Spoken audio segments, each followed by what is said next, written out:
Hey guys, Luke here from the Wild Movement. So the last couple of weeks, last 3 weeks in fact, at our gym we have done a 3-week challenge. Now the difference with our 3-week challenge is that we actually had the option to do it performance based, so it wasn't just about aesthetics and about who could lose the most weight. What we did with the performance was we gave members the chance to break through any plateaus that they had on a favorite lift or on a lift that they wanted to improve.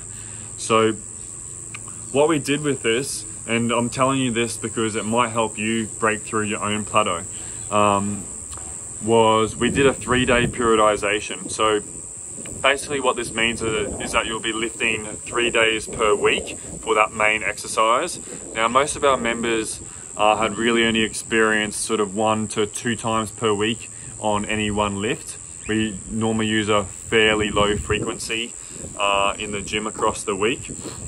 So we used a much higher frequency approach. And the thinking behind this is basically, if we do it more often, then we have a chance to get better, as long as we're recovering somewhat.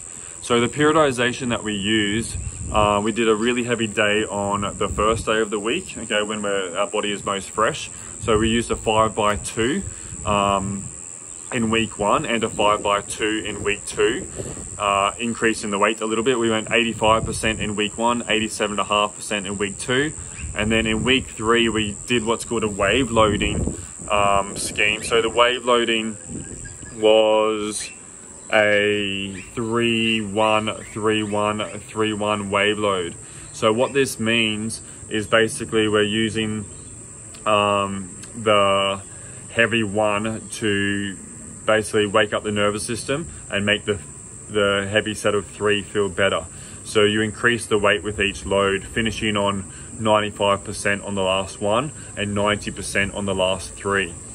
On the second day of the program, which we suggested members do with 1 day's rest if possible, was we did a 5x5 day. So the 5x5 day is obviously a little bit more moderate weight instead of quite as heavy, but it's also a little more volume.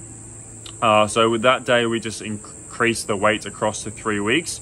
We did 75%, 77.5%, and then 80% in week 3.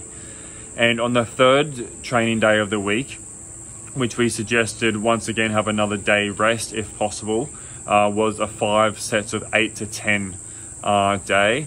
And that started at 65%, and then we went up to 67.5% in week 2. Week 3 we actually used that as a little bit of a deload, and we did 4 sets of 6 at the 65%, because we actually tested on the end of the 3rd week on that main lift. So what you'll want to know is, does this program work? And I can tell you it definitely does. We had about 20 members do this program, and the average increase over the 3 weeks on their main lift was 10%. Now that might not sound like a massive deal, but most of these people had already been training for a decent period of time, and hence they had been plateaued on the lift. Some of them had been plateaued on that lift for a year or more, going through about 4 or 5 different testing cycles without being able to break through. But this high frequency approach actually got everyone through. So everyone bar 1 actually improved their lift, and that bar 1 we just sort of mistimed the 5x5 day. They did it a little bit, they actually did it a day before testing the last 5x5. So yeah, the average increase was 10%, and there was a couple of people at about 18%, and there was a couple of good plateaus on chin-ups broken as well, which skews the percentage a little bit on that. But that's basically a little bit of a run through of how you can break through a plateau on any main lift.